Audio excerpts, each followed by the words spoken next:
எபேசியர் 2ஆம் அதிகாரம் 8 மற்றும் 9ஆம் வசனங்கள். கிருபையினாலே விசுவாசத்தை கொண்டு ரட்சிக்கப்பட்டீர்கள். இது உங்களால் உண்டானதல்ல, இது தேவனுடைய ஈவு. ஒருவரும் பெருமை பாராட்டாதபடிக்கு இது கிரியைகளினால் உண்டானதல்ல. ரட்சிப்பு. நம்மகிட்ட யாராவது கேட்டால் நீங்கள் ரட்சிக்கப்பட்டிருக்கீங்களா அப்படின்னா ஆமான்னு சொல்லுவோம். எப்படி ரட்சிக்கப்பட்டீங்க நீங்கள் சொல்லுங்கள் உங்கள் அனுபவத்தை அப்படின்னு சொன்னால் உடனே என்ன சொல்லுவோம்? நான் கடவுள் மேலே ரொம்ப விசுவாசம் வச்சுருந்தேன்.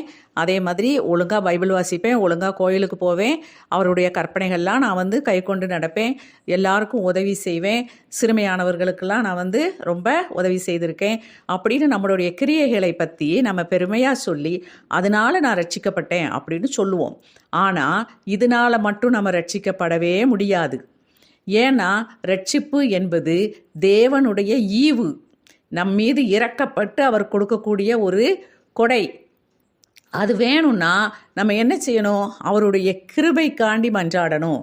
அவர் மீது விசுவாசம் வச்சு நம்மை நாமே தாழ்த்தி அவரிடம் மன்னிப்பு கேட்டு மன்றாடி அவருடைய கற்பனைகளெல்லாம் கை கொண்டு அவர் மீது உள்ள விசுவாசத்தில் உறுதியாய் தரித்திருந்து அவருடைய கிருபைக்காக ஏங்கும்போது ஆண்டவர் அவருடைய ஈவாகிய ரட்சிப்பை நமக்கு தருகிறார். அதனால் நம்ம என்ன செய்யக்கூடாது? நம்மளுடைய கிரியைகளை பற்றி பெருமை பாராட்டவே கூடாது. கடவுளுடைய கிருபை இல்லாட்டுனா நம்மளால் ரட்சிக்கப்படவே முடியாது. ரட்சிக்கப்பட்ட நாம் கடவுளுடைய ஈவை பெற்றுள்ளோம் என்ற உணர்வோடு அவருடைய பிள்ளைகளாகவே வாழ வேண்டும்.